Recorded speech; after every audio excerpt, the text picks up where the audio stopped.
இப்போ நம்ம யாரை பத்தி பார்க்க போறோம் அப்படின்னா தீரன் சின்னமலை பத்தி பார்க்க போறோம். யாரை பத்தி பார்க்க போறோம்? தீரன் சின்னமலை. சரியா? இப்ப கொங்கு நாடு அப்படின்னு ஒரு பகுதி இருந்துச்சு இல்லையா?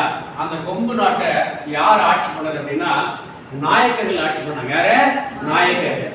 அந்த நாயக்கர்களுக்கு பிறகு மைசூர் உடையார்கள் ஆட்சி பண்ணியிருக்காங்க. மைசூர் உடையார்களுக்கு பிறகு ஹைதர் அலி ஆட்சி பண்ணியிருக்காங்க. ஹைதர் அலிக்கு பிறகு ஹைதரோட மகன் திப்பு சுல்தான் ஆட்சி பண்ணியிருக்காங்க. சரிங்களா? அப்ப கொங்கு நாடு யாருடைய ஆட்சிக்கு இருந்துச்சு அப்படின்னா ஃபர்ஸ்ட் நாயக்கர்கள் ஆட்சியில் இருந்துச்சு. நாயக்கர்ல இருந்து மைசூர் உடையார்கள் வந்திருக்கு. மைசூர் உடையார்கள் இருந்து ஹைதர் அலிட்டு வந்திருக்கு. ஹைதர் அலிட்டு இருந்து அவருடைய மகன் திப்பு சுல்தான் இந்த கொங்கு பகுதி வந்திருக்கு.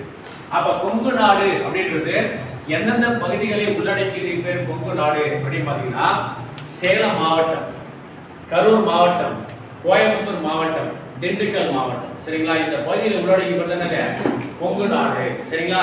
அப்ப கொங்கு நாடு என்பது நம்ம சேலம் மாவட்டம், கரூர் மாவட்டம், கோயம்புத்தூர் மாவட்டம் மற்றும் திண்டுக்கல் மாவட்டம் இந்த அனைத்து உள்ளடக்கிய பகுதியில் என்ன பேருங்க?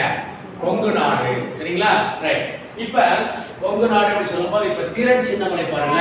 தீரன் சின்னமலை வந்து பாத்தீங்கன்னா ஏப்ரல் மாசம் 17ஆம் தேதி 1756 பிறந்தார். சரிங்களா? அப்ப தீரன் சின்னமலை பிறந்தது எப்பங்க? ஏப்ரல் 17 1756. சரிங்களா? அப்ப இந்த தீரன் சின்னமலையுடைய அப்பா பேரு ரத்னசாமி. அப்பா பேரு ரத்னசாமி. அம்மா பேரு பெரியாத்தாள். அம்மா பேரு பெரியாத்தாள்.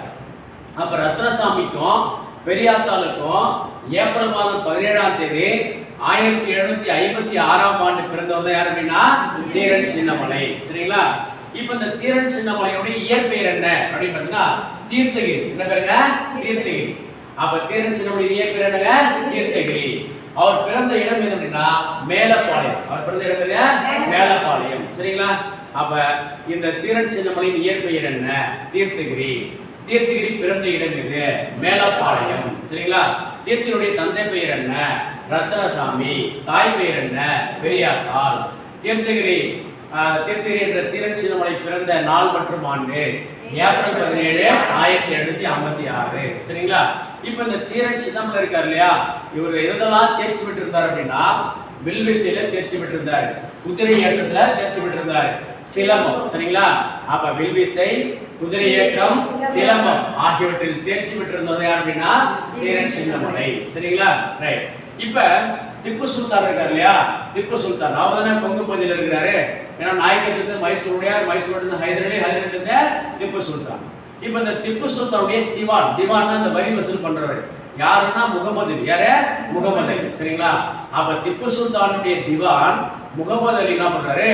முறைகேடாக வரி வசூல் பண்றாரு. முறைகேடாக வரி வசூல் பண்றாரு. அப்ப முறைகேடாக வரி வசூல் பண்ணிட்டு வருகின்ற பொழுது அந்த முகமது அலியிடம் இருந்த அந்த வரி வசூல் பணத்தை இந்த தீரன் சின்னமலை என்ன பண்ணா? பிடுங்கி கொண்டான்.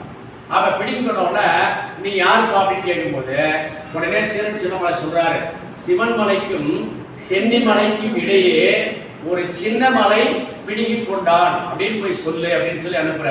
யார? முகமது அலி. சொல்றது யாரு? தீரன் சின்னமலை. சரிங்களா? அப்ப சிவன் மலைக்கும் சென்னி மலைக்கும் இடையே ஒரு சின்ன மலை பிடுங்கி கொண்டான் அப்படின்னு போய் சொல்லு அப்படின்னு சொல்லி இந்த முகமது அலி கிட்ட தீரன் சின்னமலை சொல்லி அனுப்புறான். சரிங்களா? அதற்கு பிறகு பாத்தீங்கன்னா இந்த தீரன் சின்னமலை சாதாரண ஆள் இல்ல. அவன் யார்கிட்ட நவீன போர்த்தை கத்துக்கிறாரு? பிரெஞ்சு ராணுவத்திடம். சரியா? அப்ப தீரன் சின்னமலை பிரெஞ்சு ராணுவத்திடம் நவீன போர் பயிற்சி முறை கற்றுத் தேர்ந்தவங்க யார் அப்படின்னா தீரன் சின்னமலை. சரிங்களா? இப்ப முகமது அலி போயிட்டு அதுக்கு ஒரு படையை திரட்டி கொண்டு யாருக்கு வராரு? தீரன் சின்னமலைகிட்ட சண்டைக்கு வராரு. சரிங்களா? அப்ப முகமது அலிக்கும் தீரன் சின்னமலைக்கும் இடையே நொய்யல் ஆற்றுல போர் நடக்குதுங்க. நொய்யல் ஆற்று. சரிங்களா? அப்ப நொய்யல் ஆற்றங்கரையில இந்த முகமது அலி, யாரு முகமது அலி? திப்பு சுல்தானுடைய திவான் இல்லையா? அப்ப திப்பு சுல்தானின் திவானான முகமது அலிக்கும் தீரன் சின்னமலைக்கும் இடையே நடக்கிற போர் நொய்யல் ஆற்றங்களில் நடக்குது. அந்த நொய்யல் ஆற்றங்கள் நடக்கிற போர்ல யார் ஜெயிச்சது? தீரன் சின்னமலை ஜெயிச்சார். யார் தோத்துட்டு? முகமது அலி தோத்துட்டார். சரிங்களா? அப்ப நொய்யல் ஆற்று போரில் முகமது அலி தோல்வி, தீரன் சின்னமலை வெற்றி. சரிங்களா? ரைட். அதுக்கடுத்து பாத்தீங்கன்னா 4வது ஆங்கிலேய மைசூர் போர் நடந்துச்சு. ஆங்கிலேயருக்கும் திப்பு சுல்தானுக்கும் இடையே நடைபெற்ற 4வது ஆங்கிலேய மைசூர் போர்ல ஸ்ரீரங்கப்பட்டினத்துல இந்த திப்பு சுல்தான் ஆங்கிலேயர்களால் தோற்கடிக்கப்பட்டு கொல்லப்பட்டு விட்டார். அப்ப இந்த திப்புவினுடைய குடும்பம் அனைத்தும் வேலூர் கோட்டையில சிறை வைக்கப்படுகிறது. அப்ப இந்த மைசூர் பகுதி என்ன போச்சு? இப்ப யாருக்கு வந்து போகுது? ஆங்கிலேயருக்கு வந்து போகுது. யாருக்கு வந்து போகுது? ஆங்கிலேயருக்கு வந்து போகுது. அப்ப இங்க தமிழ்நாட்டில் கொங்கு பகுதி யாருக்கு இருந்தது? திப்பு சுல்தான் இருந்தது. இப்ப திப்பு சுல்தான் இறந்துட்டார். ஆகையினால இந்த கொங்கு பகுதியையும் யார் கைப்பற்ற நினைத்தது? ஆங்கிலேயர்கள் கைப்பற்ற நினைத்தார்கள். யாருடைய மரணத்துக்கு பிறகு?